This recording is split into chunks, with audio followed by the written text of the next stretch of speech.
सब छोड़ के हम तो भागेंगे, फुल स्पीड में दौड़ेंगे, हम खेलेंगे, सीखेंगे, पढ़ेंगे, नाचेंगे, नए फ्रेंड्स बनाएंगे।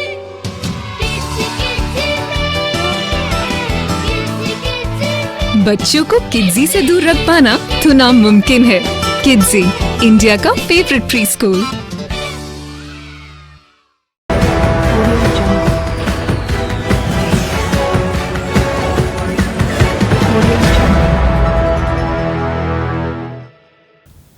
नमस्कार, मी स्नेहल गडांकुश। आजच्या विशेष भागामध्ये तुम्हा सर्वांचं खूप खूप स्वागत आहे। शिक्षण प्रसारक संस्था करंजे पेठ सातारा यांच्या मार्फत राबवलेल्या बाल संरक्षण अभियानांतर्गत कोरोनाला रोखण्यासाठी तसेच बाल संरक्षण करण्यासाठी हे अभियान कशा प्रकारे राबवले जाते हे जाणून घेण्यासाठी आजचा हा विशेष भाग। या विशेष भागामध्ये आपण आमंत्रित केलेले आहे संस्थेचे सचिव तुषार पाटील यांना। चला तर मग ऐकूया ही आजची विशेष मुलाखत। सर्वप्रथम सर, तुमचे आजच्या या भागामध्ये खूप खूप स्वागत आहे। सर्वप्रथम तुम्ही तुमचे नाव आणि तुमची शैक्षणिक पार्श्वभूमी आमच्या श्रोत्यांना सांगू शकाल का? नमस्कार, मी शिक्षण प्रसारक संस्थेचा सचिव तुषार पाटील, करंजे पेठ सातारा या ठिकाणी आमची शिक्षण संस्था कार्यरत आहे। माझं शिक्षण BCom LLB GDC आणि झालेलं आहे। ओके, जसं की आपण बघत आहोत की आजची जी शिक्षण पद्धती आहे ती बदलत चाललेली आहे, तर या बदलत्या शिक्षण पद्धतीबद्दल मत व्यक्त करताना काय सांगाल? खरं म्हणायला गेलं तर शिक्षणाच्या संदर्भामध्ये माझं जर वैयक्तिक मत विचारात घेतलं तर खऱ्या अर्थानं आजची शिक्षण पद्धती ही भौतिक सुविधा निर्माण करून देणारी शिक्षण पद्धती आहे। खऱ्या अर्थानं विद्यार्थ्यांना सुसंस्कार आणि शिस्त याची आज शिक्षणाच्या माध्यमातून गरज आहे। आज आपण संपूर्ण देश अनेक वेळा अनेक संकटातून जात आहोत। यासाठी खरं तर एक शिस्तीची आणि सुसंस्काराची गरज आज प्रत्येक नागरिकाला आहे आणि हे शिक्षण आज आपल्याला शिक्षण संस्थांमधून शाळांमधून देण्याची गरज जाणवू लागलेली आहे। जसं की आपली शिक्षण संस्था आहे, तर आपल्या शिक्षण प्रसारक संस्था करंजे पेठ साताराचा इतिहास आणि संस्था स्थापनेचा पूर्वजांचा हेतू आपण स्पष्ट करू शकाल का आमच्या प्रेक्षकांना? करंजे गावामध्ये 1969 शिक्षण प्रसारक संस्थेची स्थापना झाली। विशेषतः माझे वडील कैलासवासी साहेबराव पाटील, याचबरोबर नारायणराव पवार भाऊ,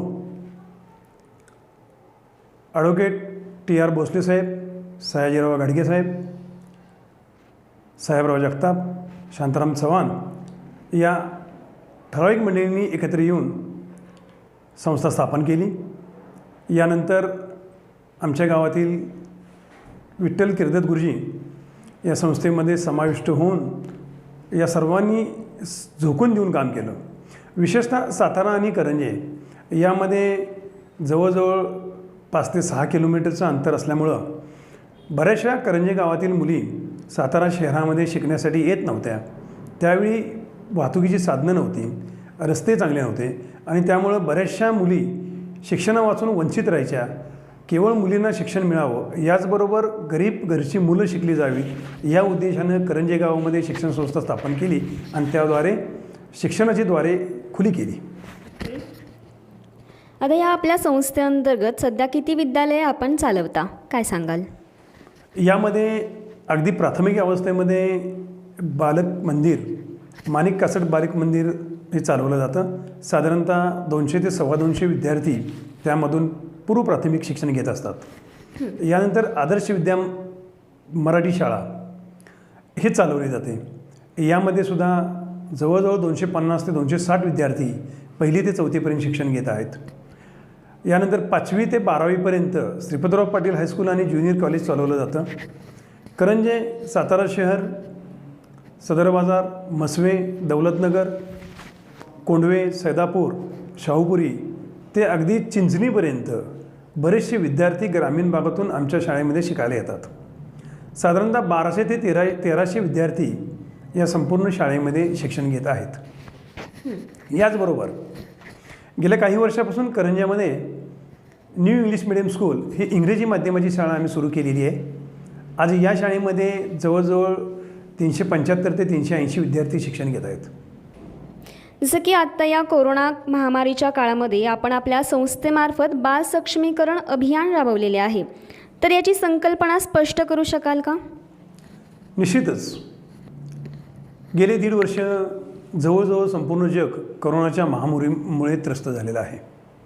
विशेषतः आपल्या देशामध्ये आणि साताऱ्यामध्ये सुद्धा यापूर्वी 2 लाटेंचा परिणाम आपण पाहिलेला आहे.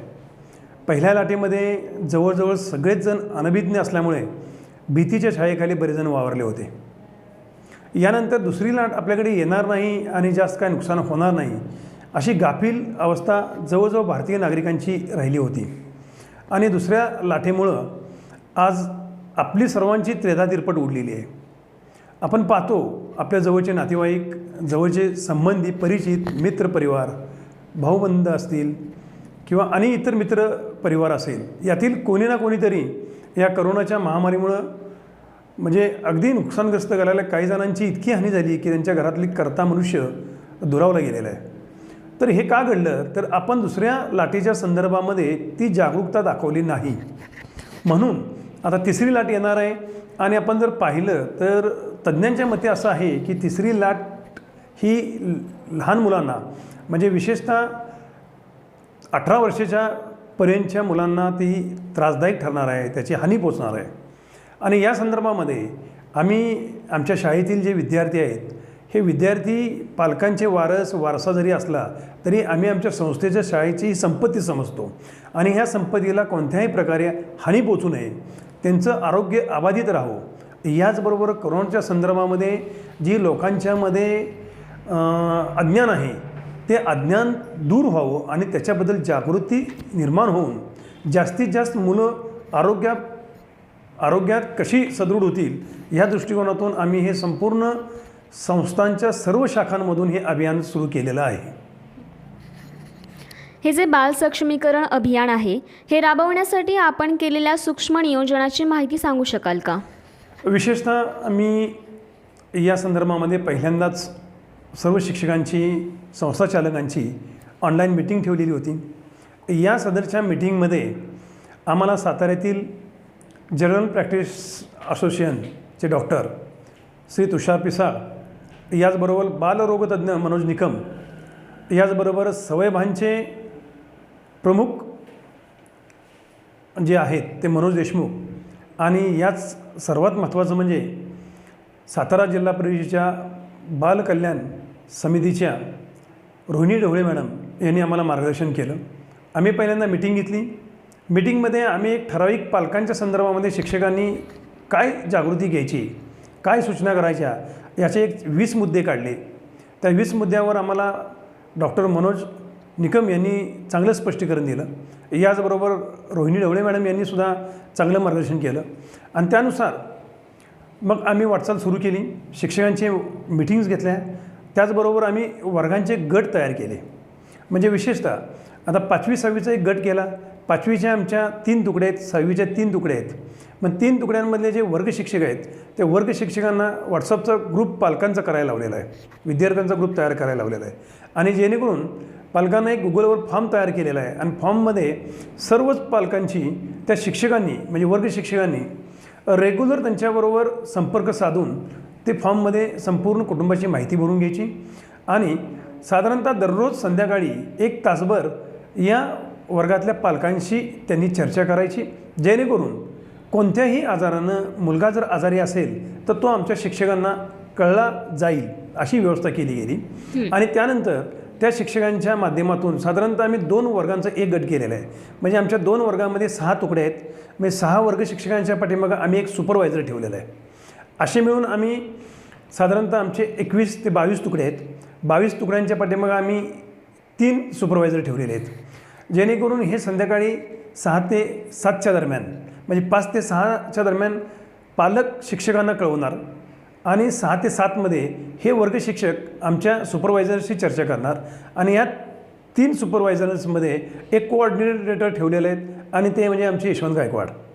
विशेषतः या प्रकल्पामध्ये त्यांची अत्यंत महत्त्वाची भूमिका आहे. शासन स्तरावर, शाळेच्या स्तरावर आणि वैयक्तिक संस्था स्तरावर तिन्ही ठिकाणी मेळ घालण्याचं काम त्यांनी केलेलं आहे. आणि हा प्रकल्प राबवण्याच्या संदर्भामध्ये एक शिक्षक, त्याचबरोबर संघटनाचे विविध पदाधिकारी आणि सवयवांचे सध्याचे कार्यरत अध्यक्ष या पद्धतीने त्यांनी भूमिका बजावलेली आहे आणि यांना आम्ही समन्वयक नेमलेला आहे.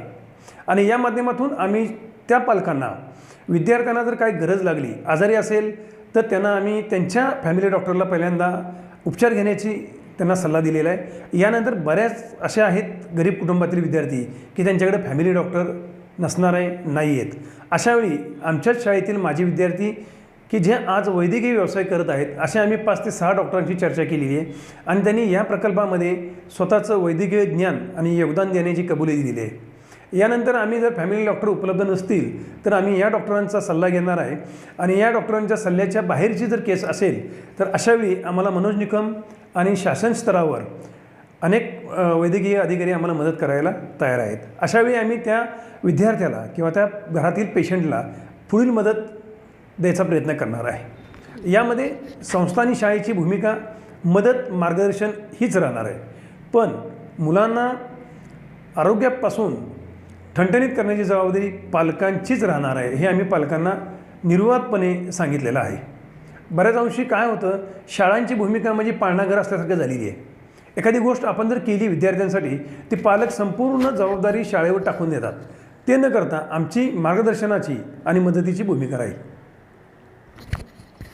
आता बाल सक्षमीकरण अभियान राबवण्याकामी आपल्या संस्थेला कोणाकोणाचे सहकार्य लाभले आहे? यामध्ये मी आत्ता सांगितल्याप्रमाणे सवयवांचे सर्वच पदाधिकारी, विशेषतः मनोजी देशमुख आमच्या शाळेचे शिक्षक, पण त्या सवयवांचे कार्यकर्ते आहेत, यशवंत गायकवाड. याचबरोबर सातारा जिल्हा शिक्षणाधिकारी सौ कोळेकर मॅडम, याचबरोबर समाज कल्याण आणि बाल अधिकारी रोहिणी ढवळे मॅडम आणि विशेषतः सातारा जिल्ह्याचे जिल्हाधिकारी यांचंही मोलाचं मार्गदर्शन आम्हाला मिळालेलं आहे. याचबरोबर संस्थेचे आमचे सर्वच पदाधिकारी आहेत, ते पदाधिकाऱ्यांनी आम्हाला त्या संदर्भामध्ये फार मोलाचं मार्गदर्शन केलेलं आहे. यामध्ये अध्यक्ष सदाशिव कुंभार आहेत, उपाध्यक्ष जगन्नाथ किर्दत आहेत, यामध्ये उपाध्यक्ष जगतापसाहेब आहेत आणि स्कूल कमिटी चेअरपर्सन वत्सला डुबल या आहेत. विशेषतः संचालिका प्रतिभा चव्हाण यांनी यामध्ये फार मोठं झुकून देऊन काम करण्याची भूमिका घेतलेली आहे. आणि मी ज्या पद्धतीने त्यांना मार्गदर्शन केलं त्या पद्धतीनं विविध पालकांच्या मिटिंगला उपस्थित राहून संस्था, शाळा आणि याचबरोबर एक जबाबदार नागरिक म्हणून पालकांना क्रियाशील होण्यासंदर्भामध्ये त्यांनी फार मोठं मार्गदर्शन केलेलं आहे. तर आता कोरोनाने येऊ घातलेल्या या 3ऱ्या संभावित लाटेसंदर्भामध्ये लहान मुलामुलींचे आरोग्य चांगले राहण्यासाठी आपण आणखी कोणते उपाय योजना सुचवलेल्या आहेत? काय सांगाल याबद्दल? यामध्ये अत्यंत महत्त्वाचा असा प्रश्न आहे की आपण एखाद्याला कोरोना झाल्यानंतर त्यांना उपचार देऊ शकतो. कोरोना झाला किंवा प्राथमिक लक्षणं दिसले तर आपल्याला त्या कोरोना पीडिताला किंवा कोरोनाची बाधा झालेल्या व्यक्तीला आपण आयसोलेशन हॉल करतो आणि त्यामध्ये त्यांना आपण पुढची ट्रीटमेंट देतो.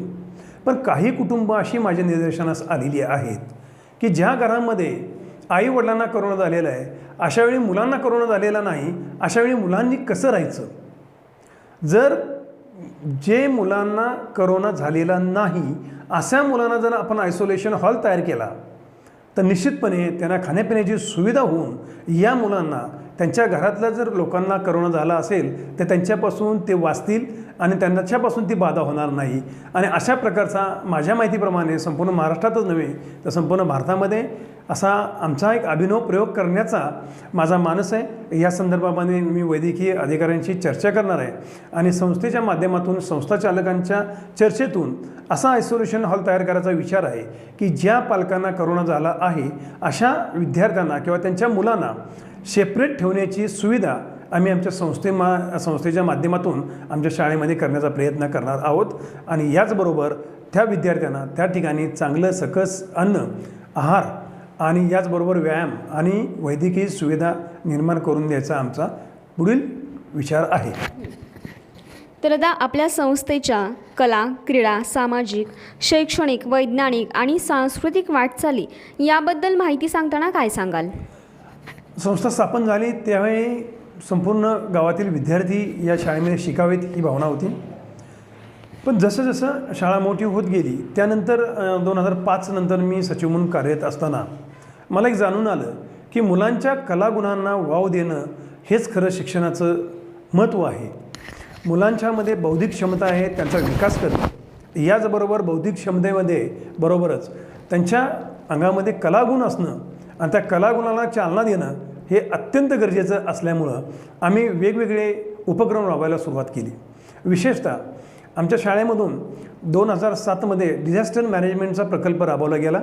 सातारा जिल्हाधिकारी कार्यालयाच्या माध्यमातून त्यावेळेचे उपजिल्हाधिकारी सन्माननीय अशोकजी काकडे यांच्या प्रयत्नातून आमच्या हायस्कूलमध्ये थायलंडमधून कमिटी आलेली होती आणि या कमिटीसमोर आम्ही डिझास्टर मॅनेजमेंटचे बरेचसे प्रयोग करून दाखवले आणि अक्षरशः त्या कमिटीने इतकं कौतुक केलं की त्यांनी दिल्ली येथे त्यांच्या संस्थेकडं या शाळेचं एक आयडियल मॉडेल म्हणून त्यांनी तिथं आमची हे केलेली होती. याचबरोबर त्यानंतर आमचा सायन्स अखिल भारतीय सायन्स प्रदर्शनामध्ये आम्ही बायोडिझेल करंजीच्या तेलापासून बायोडिझेल तयार केलेलं होतं आणि त्या प्रकल्पामध्ये आमच्या संस्थेला भुवनेश्वर या ठिकाणी आमच्या श्रीपतराव पाटील हायस्कूलला संपूर्ण राष्ट्रीय स्तरावर सहभाग करण्याची संधी मिळालेली होती. याचबरोबर 26 जानेवारीला आपण पाहता की शाहू स्टेडियमवर जवळजवळ दरवर्षी गेले 10 वर्ष 600 विद्यार्थ्यांचा आम्ही देशभक्तीपर गीतांवर नृत्य सादर करत असतो, जेणेकरून पालकांना, मुलांना देशाच्याबद्दल अभिमान वाटावा या संदर्भामध्ये आम्ही वेगवेगळी उपक्रम त्यांच्याकडून करून घेत असतो. सध्या आपण पाहतोय प्लास्टिक निर्मूलन झालं पाहिजे. प्लास्टिकमुळं जास्त कचरा होतो आणि त्यामुळं प्रदूषण होत आहे. पण याला जर आपण पर्याय निर्माण केला तर निश्चितपणे प्लास्टिक कमी केलं जाईल. म्हणून आम्ही शाळेमध्ये समाजातून दानशूर लोकांच्याकडून शिलाई मशीन घेतल्या आणि आमच्याच विद्यार्थ्यांच्याकडून आम्ही अनेक कापडी पिशव्या शिवून घेतलेल्या आहेत. विशेषतः घरातील टाकाऊ जे कापड आहे ते कापड आम्ही विद्यार्थ्यांच्या माध्यमातून, लोकांच्या माध्यमातून गोळा केलं आणि गेल्या शाळा चालू असताना जवळजवळ 2 वर्षामध्ये जवळजवळ 8 ते 10 हजार पिशव्या कापडी आम्ही तयार केल्या आणि त्याचं वाटप आम्ही समाजामध्ये केलेलं आहे. सुंदरच सर. आत्ताच सातारा जिल्हा प्रशासनाने माझे मूल माझी जबाबदारी हे अभियान सुरू केलेलं आहे, तर यांना शुभेच्छा देताना काय सांगाल आपण? अत्यंत चांगलं अभियान आहे आणि खरं तर हे अत्यंत प्रामाणिकपणे जर शासन स्तरावर आणि विशेषतः शिक्षकांनी राबवलं आणि त्यांना जर पालकांनी सहभाग नोंदवला किंवा सहभाग दिला किंवा शिक्षक आणि पालक यांनी हातात घालून जर हे अभियान राबवलं तर निश्चितपणे करोनाची 3री लाट आपण लहान मुलांपासून एवढंच नव्हे तर आपल्या संपूर्ण जिल्ह्यामध्ये निश्चितपणे आपण रोखू एवढा आम्हाला खात्रीपूर्वक विश्वास वाटतो आहे. आपण आपल्या संस्थेमार्फत जे बाल सक्षमीकरण अभियान राबवलेले आहे त्याबद्दल समाजामधून आपल्याला काही प्रतिक्रिया मिळाल्यात. त्या प्रतिक्रिया सांगताना याला अभिप्राय कशा प्रकारे मिळाला याबद्दल काय सांगाल? निश्चितच चांगला अभिप्राय मिळालेला आहे. विशेषतः आम्ही पालकांच्या मिटिंग्स घेतल्या. जवळजवळ सर्वच पालकांच्या आम्ही मिटिंग घेतल्या. म्हणजे अगदी बालक मंदिरपासून ते आमच्या 12वीपर्यंतच्या सर्व पालकांच्या मिटिंग घेतल्या. या सर्व मिटिंगमध्ये पालकांनी त्याचं आमचं उत्स्फूर्त स्वागतच केलेलं आहे. याचबरोबर काही दिवसापूर्वी म्हणजे 2 दिवसापूर्वीसुद्धा काही शाळांमधून सुद्धा आमच्या शाळेतील मुख्याध्यापकांना या संदर्भात मार्गदर्शन करण्याच्या संदर्भामध्ये त्यांनी मदत मागितलेली आहे आणि त्या शाळांमध्ये सुरू करण्याच्या संदर्भामध्ये काही मुख्याध्यापक यांनी तयारी दर्शवलेली आहे. समाजामध्ये या उपक्रमाबद्दल अत्यंत चांगली प्रतिक्रिया येऊ घातलेली आहे आणि निश्चितपर्यंत कोणत्याही पालकांना आपला मुलगा, आपलं कुटुंब या करोनाच्या 3ऱ्या लाटेपासून सुरक्षित राहावं ही भावना निश्चितपणे चांगली आहे आणि आम्ही आमच्या संस्थेच्या वतीनं, शाळेच्या वतीनं अभिवचन देतो की हे संपूर्ण खाजगी शाळांमधून सुद्धा राबवलं पाहिजे आणि प्रत्येक शाळेनं आपला विद्यार्थी या करोनाच्या तिसऱ्या लाटेपासून वाचवण्याच्या संदर्भामध्ये प्रयत्न केलं पाहिजे. आणि खरं म्हणायला गेलं तर ही खऱ्या अर्थानं विद्यार्थ्यांच्या व शिक्षणाचीच प्रक्रिया आहे. सर, आमच्या सातारा न्यूजमार्फत आम्ही आपल्या सातारमध्ये आपल्या क्षेत्रामध्ये यशस्वी कार्य आणि काम करून समाजापुढे आदर्श व्यक्तिमत्व आणू पाहतो. त्याबद्दल आपल्याला कायम वाटते आणि आपली मतं जाणणं हे आम्हाला आनंदाचंच वाटेल. तर काय सांगाल याबद्दल? सातारा न्यूज चॅनलचा हा अत्यंत स्तुत्य उपक्रम आहे, अत्यंत चांगला उपक्रम आहे. आणि तुम्ही साताऱ्यातील जे लोक स्वतःहून मीडियासमोर येत नाहीत पण त्यांचं काम चालू असतं, हे काम तुम्ही त्या व्यक्तींच्या माध्यमातून, त्या व्यक्तींच्या मुलाखती माध्यमातून तुम्ही ह्या जनतेसमोर आणल्यानंतर त्याचा निश्चितच जनतेमध्ये चांगली प्रतिक्रिया उमटणार आहे, त्याचं अनुकरण केलं जाणार आहे. असे अनेक व्यक्ती निर्माण होणार आहेत आणि जे व्यक्ती काम करते त्यांचा उत्साह तुम्ही वाढवतात आणि खरोखरच तुम्ही केवळ न्यूज देण्याचं काम न करता एक समाजामध्ये समाजसुधारकाचं काम तुम्ही करत आहात. आणि माझ्या वतीनं तर तुम्हाला या उपक्रमाला खरोखर शुभेच्छा. धन्यवाद सर. सर, मला पुढचा प्रश्न विचारताना तुम्हाला विचारावंसं वाटतं की आपल्या समाजाचा जडणघडणी शाळा आणि संस्थांचे योगदान हे महत्त्वाचं आहे. तर याबद्दल स्पष्ट करताना काय सांगाल आमच्या प्रेक्षकांना? प्रत्येक संस्थेनं, प्रत्येक शाळेनं विद्यार्थी हा उद्याचा भारताचा सक्षम नागरिक आहे. तो नागरिक घडवत असताना केवळ शासनानं दिलेला क्रमिक अभ्यासक्रम न शिकवता, एवढ्यावरच मर्यादित न राहता खऱ्या अर्थानं मुलांना त्यांच्या अंगातील सुप्त गुण शोधले पाहिजेत आणि त्यांना चालना दिली पाहिजे. माझ्या शाळेमध्ये एक विद्यार्थी आला, त्याला मी आर्चरीचं शिक्षण केलं, तो आज आंतरराष्ट्रीय स्तरावरचा खेळाडू बनलेला आहे. असे अनेक विद्यार्थी आहेत की ज्यांना परिस्थितीमुळं शिकता येत नाही, परिस्थितीमुळं खेळता येत नाही, आर्थिक परिस्थिती चांगली नसेल तर अशा विद्यार्थ्यांना आपण समाजामधनं निधी उपलब्ध करून दिला पाहिजे आणि त्यांना स्वतःच्या पायावर उभं केलं पाहिजे. आणि सर्वात महत्त्वाचं म्हणजे शिक्षणामुळं किंवा शाळांमधून खऱ्या अर्थानं शिस्त लावणं फार गरजेचं आहे. आज तुम्हाला सांगतो, करोनाचा प्रसार होतो आहे, तंबाखू खाणे, कुठेही थुंकणे, याचबरोबर आपण मिसऱ्या घासणे, कुठेही थुंकणे, यामुळं खरं तर प्रसार होते. यासाठी शिस्त फार महत्त्वाची आहे, याचबरोबर सुसंस्कारही तेवढेच महत्त्वाचे आहेत. अगदीच बरोबरच आहे तुमचं म्हणणं हे. आता सर, विद्यार्थ्यांच्या उज्ज्वल भविष्यासाठी पालकांची आणि शाळांची भूमिका कशी असावी याबद्दल तुम्हाला काय वाटतं? पालक आणि शाळा म्हणजे विशेषतः शिक्षक यांच्यामध्ये सौहार्दाचं वातावरण असणं अत्यंत गरजेचं आहे. आपण जर पाहिलं तर पूर्वी ग्रामीण भागामध्ये कोणताही धनवान असेल, श्रीमंत व्यक्ती असेल, त्यांना जेवढी फारशी किंमत नव्हती, तेव्हा त्यावेळेच्या शिक्षकांना म्हणजे गुरुजींना फार मानाचं स्थान होतं. पूर्वी म्हणजे पैलवान आणि गुरुजी हे प्रत्येक गावातलं भूषण असायचं, आदराचं स्थान असायचं. ते आदराचं स्थान आज शिक्षकांना मिळणं गरजेचं आहे. यामध्ये पालकांची भूमिका आहे तेवढीच महत्त्वाची आहे. आणि शिक्षकांनी केवळ आपण पगारासाठी किंवा वेतनासाठी मुलांना न शिकवता केवळ आपण गुरुजी आहोत, शिक्षक आहोत, आपल्याकडे असणारं ज्ञान आणि जे काही बाहेरून आपल्याला ज्ञान आत्मसात करता येईल ते करून आपल्या विद्यार्थ्याला जितकं जास्तीत जास्त चांगलं घडवता येईल तेवढा घडवण्याचा प्रयत्न केल्यानंतर निश्चितच पूर्वीची जी शिक्षकांच्याबद्दलची जनमानसामध्ये सन्मानजनक जी कल्पना होती ती निश्चितपणे तयार होऊ शकेल. नक्कीच सर. सर, या मुलाखतीच्या आता आपण शेवटाकडे वळूया. या मुलाखतीच्या शेवटाकडे जाताना मला तुम्हाला विचारावंसं वाटतं की आपण राबवलेल्या उपक्रमामध्ये आपल्या संस्थाचालक आणि शिक्षकांचे सहकार्याचे योगदान कसे राहिले आहे याबद्दल माहिती देताना काय सांगाल? आणि सातारा जिल्ह्यातील सर्व शाळा आणि महाविद्यालयांना आजच्या मुलाखतीद्वारे आपण कोणता संदेश द्याल? निश्चितपणे करोनाची महामारी म्हणजे आपल्या देशावरच नाही तर जगावर महासंकट आलेलं आहे. शाळांमधील सर्व शिक्षकांनी आणि विशेषतः महाविद्यालयीन तरुणांनी अत्यंत जबाबदारीनं वागणं गरजेचं आहे. याचबरोबर महाविद्यालयीन तरुण म्हणजे आपण त्या वयातून गेलेलो आहोत, अगदी अल्लड वय असते, पण तरीसुद्धा पालकांनी त्यांच्या स्वभावाला मुरड घालणं अत्यंत गरजेचं आहे. यामध्ये विशेषतः आपण वाढदिवस साजरे होताना पाहतोय.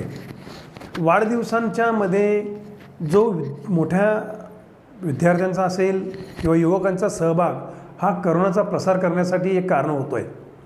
त्यामुळं महाविद्यालयीन तरुणांना माझं सांगणं आहे की तुम्ही संयम बाळगा. अगदी वाढदिवस घरच्या घरी साजरा करा. पालकांनाही मला सांगणं असं आहे की आपल्या लहान मुलांना आपल्या घरामध्ये वाढदिवस करत असताना घरगुती पद्धतीने साजरा करा. शेजारी वाढदिवस साजरा होतो आहे म्हणून तुम्ही त्या मुलाला बाहेर पाठवू नका, कारण त्या ठिकाणी अनेक ठिकाणची अनेक मुलं आलेली असतात. कुणीही जाणून बुजून करत नाही, पण करोना हा स्वतःला झाला हे कुणालाही माहीत नसतं आणि तो प्रसार देत असतो. आणि त्यामुळं तुमचा मुलगा वाढदिवसाला बाहेर गेल्यानंतर तिथं असणारे खाद्यपदार्थ खाल्ल्यानंतर इतर मुलांच्या संपर्कात आल्यामुळं तो वाढदिवसाच्या निमित्तानं तो ती लागण ती बाधा आपल्या घरामध्ये आणू शकतो. म्हणून शक्यतो वाढदिवस साजरे करू नकात आणि बाहेर कुणाला पाठवू नका, एवढीच आमची नम्र विनंती आहे. धन्यवाद सर. आपण आजच्या या विशेष भागामध्ये सहभागी होऊन आमच्या श्रोत्यांना उत्कृष्ट असं मार्गदर्शन केलं, याबद्दल आपले खूप खूप आभार. नमस्कार, धन्यवाद. तसेच आपल्या श्रोत्यांना आपल्या आजच्या या मार्गदर्शनामुळे उपयुक्त अशी माहिती मिळावी अशी आपण अपेक्षा करूया. आणि तसेच सातारा न्यूजतर्फे आपले पुन्हा एकदा खूप खूप आभार. धन्यवाद. धन्यवाद.